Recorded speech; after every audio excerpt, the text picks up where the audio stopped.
Okay. All right. Good morning. This is Wednesday, January 7th. This is Senate Natural Resources and Energy, and we have a interesting combination of topics today. Our original plan to have hearings about the impact from federal actions on Vermont was unfortunately not able to happen today because a lot of people were not available. So in somewhat short order, able to backfill some of the time with other topics. So we will likely be done early today as we were not able to, I think, fill all the time, but who knows? Maybe people will be chatty. We'll see. We'll find out. But we are going to start with Mr. Edgerly Walsh, who did not get to testify yesterday. So on the portable solar bill, S202. So welcome. Thank you. For the record, Ben Edgerly Walsh with the Vermont Public Interest Research Group. As the chair said, I'm here this morning to testify on for the solar as a concept and S202 as a bill. I'm going to share my screen here. I believe you'll be hearing from me slightly later in the morning on a different type of solar. But right now we're talking about the very small, I would consider them micro solar arrays that you heard about yesterday from Bright Saber.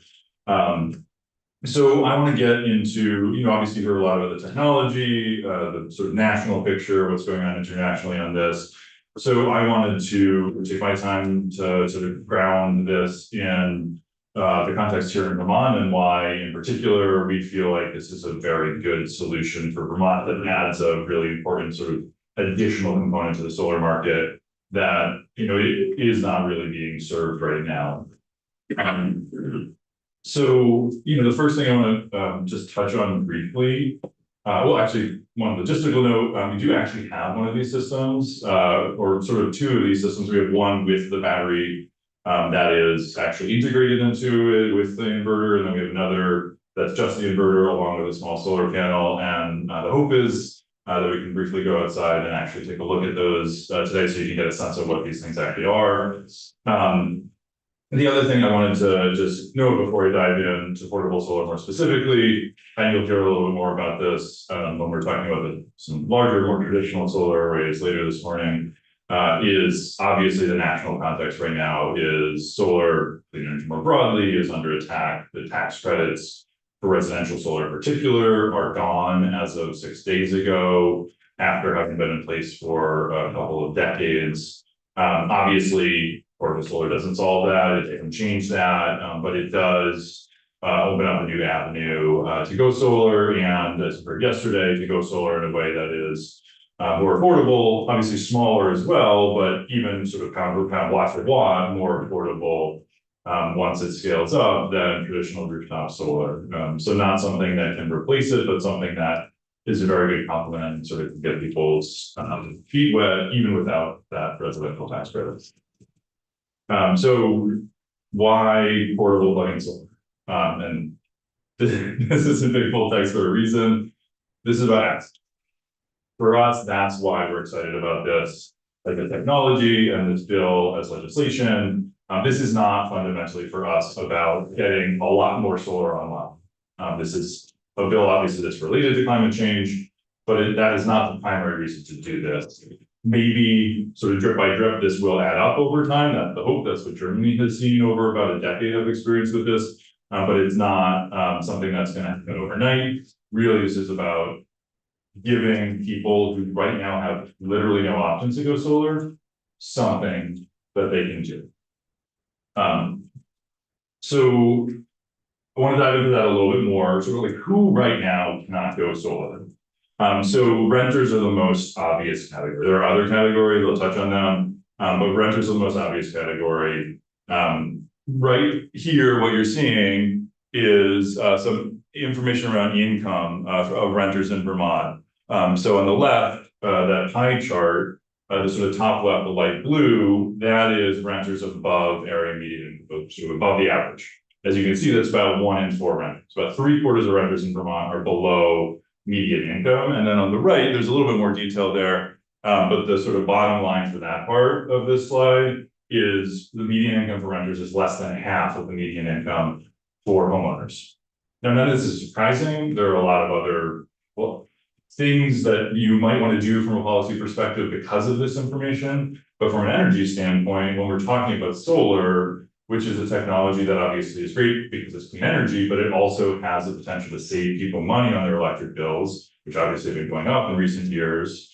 And we're seeing, strong upward pressure nationally on, electric bills, providing some opportunity for these predominantly low-income Vermonters to go solar when right now they have no options makes a lot of sense to us. If we don't have options for lower-income Vermonters to go solar, then fundamentally what we're doing is we're providing more options for upper income people to save money and fewer options for lower income people to save money. Sort of one of the many things that you could add to the pile of the kind of high cost of being poor idea. So I'm going to get a little bit more into demographics and then just share a few thoughts on this technology more generally. But I want to just give a little bit of background on sort of how we got here, how we ended up in a place where there just are no options for renters, for people in condos generally, for people whose neighbor has a large tree and has like a little spot on their side yard, but not enough for a traditional solar array. For whatever reason, if you are not a homeowner, you cannot go solar. So there was a moment in Vermont where there were actually options for people in that situation, where we had virtual off-site group net metering, community solar, it's often called, in the middle part of last decade. That was actually becoming pretty common. There was language in Act 99 of 2014, the authorizing legislation for the current version of net metering that gave the PUC authority to design the program, that directed the PUC to ensure that all customers who want to participate in net metering have the opportunity to do so. That's a direct quote from the legislation. We strongly disagree with some of the decisions the PUC made, but that's ancient history at this point. What they did in practical terms did not actually ensure that all customers can go solar, because they did not technically bar that kind of arrangement, but they made it economically infeasible. And so those kinds of arrays became very rare as opposed to more and more. And so this doesn't solve that. It's not something that everyone in this situation is going to be able to take advantage of. I don't know the exact number, percentage, 10, 20, 30% of people in that situation will be able to do this. But it's a lot more than zero, which is where we're at now. It's sort of solar wherever it can fit. And for some renters, there's a side yard, you're renting a mobile home, you can put it out front. You have a small balcony or back deck that's available to you, and you can pop a couple of solar panels up. If you have access to an exterior plug, this potentially is an option for you. The other thing that I wanted to touch on just on demographics is there's also an element of inequity from a racial standpoint here. This is, I know, a very busy slide. All this data, the last slide and the next one as well, are from the Vermont Housing Needs Assessment, mostly US Census data. So you're looking at Native American, sort of from the left to the right, Asian, Black or African American, a couple of other categories that are not as specific, and then white. And the broad take home from this is obviously every racial category that's tracked has, other than white, has a lower homeownership rate than white Vermonters.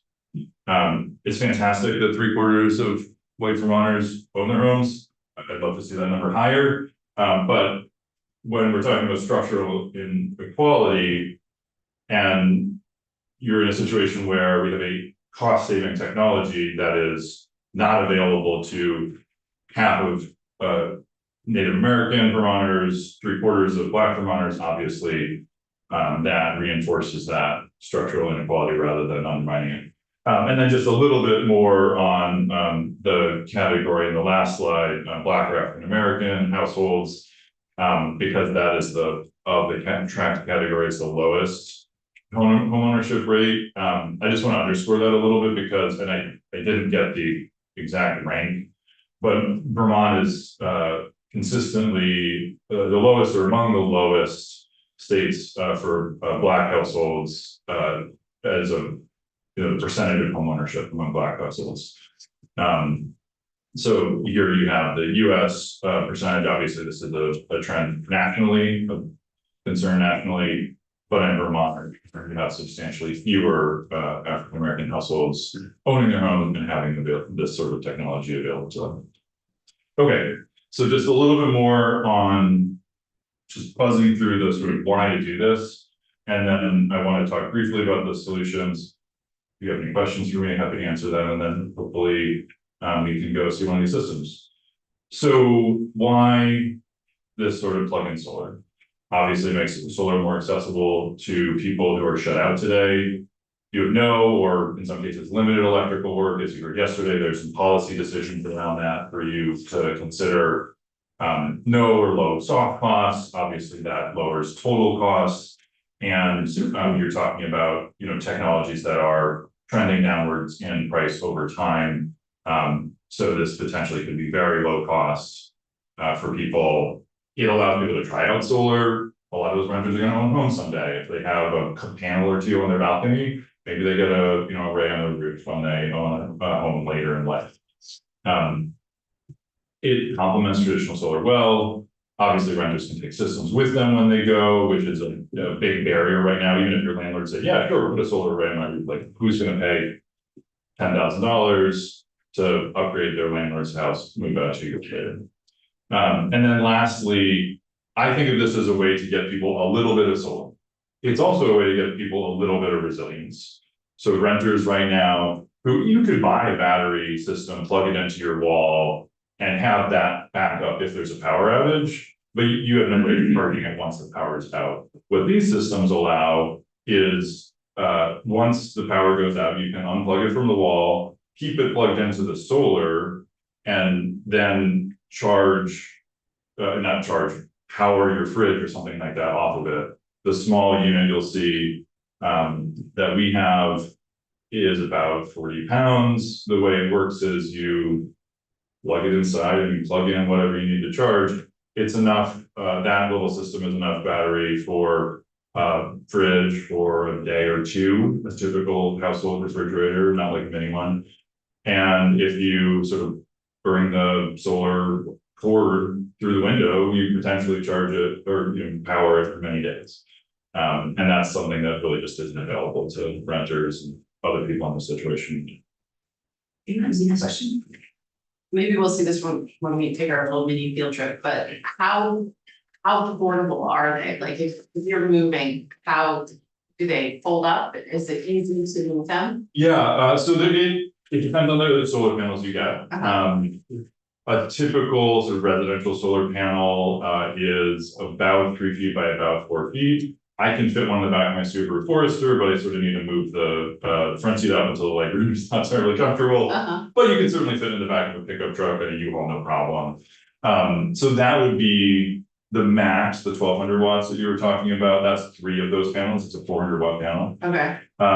You can get foldable panels.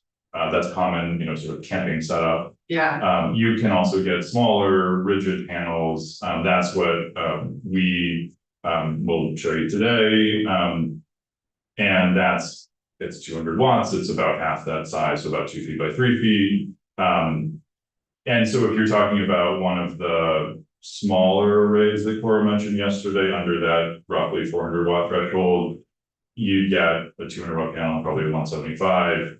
And you have like 2 panels sort of about yay big. Okay. throws in the back of your And they're not, car. are they, how breakable are they?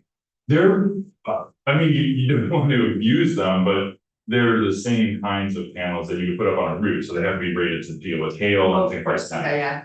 Yeah, so that might not be true for the smaller, like foldable panels, that they wouldn't have the same standards that they need to meet, but that's obviously a consideration when you're purchasing them.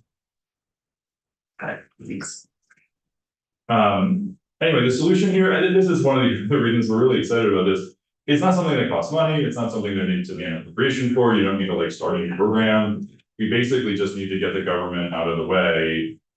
It's not incredibly onerous to go solar in Vermont right now, but there's a waiting period, there's a small fee, there's a permanent application for interconnection. We've done a lot, the legislature's done a lot in Vermont to make solar fairly easy to get for, these smaller traditional residential systems.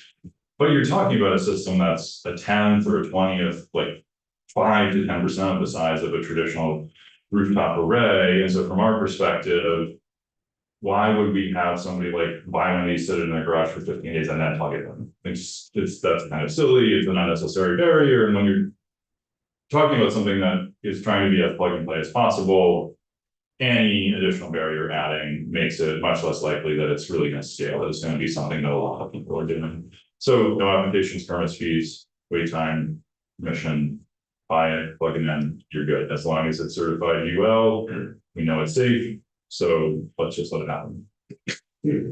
That's what I got. Super. Let me try to confirm. Yes. Yes. The system is outside as of 7 minutes ago. Fantastic. So the plan is to head outside to check out one of these systems. We will go offline for that portion of our morning.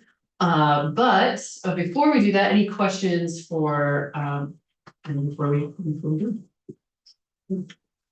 Yes, go ahead. Do these, I'm just thinking of maybe that's really see today, but the picture where the, it's on a patio, I think of that as a big sale waiting to catch a lot of wind. Yeah. Like, are there requirements to like weight these things down or recommend, are they heavy enough on their own that that's not a concern or? The large panel that I described, the 400 watt, is about 40 pounds. So, I mean, certainly in a very severe windstorm, you could imagine being a problem. You could make a policy decision to have some language about that. Obviously, Utah's legislation does not have anything like that. I don't know if there's anything like that. So whether you're staying in Vermont, typically. Yeah, and I mean, I guess I would say, and again, it's a policy decision about like how prescriptive you want to be. People are buying something that is affordable, but still hundreds to a few couple $1,000s. So I would bet that most people who buy one of these are not just gonna like toss it on their lawn. Maybe not everyone though, so it's a valid question.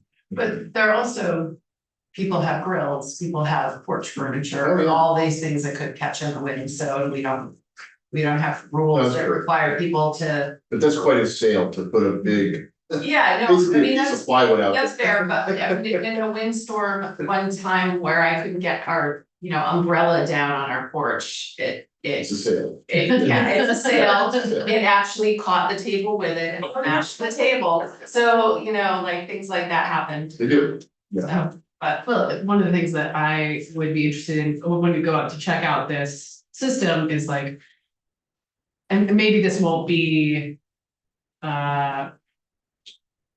attached to the panel as it is, but like, how do you attach it? Like, are there places for their like brackets or Sandbags. Places. Yeah, just that it can be attached, like it can be anchored. Yes. Right, so I'll show you on. I'll just see.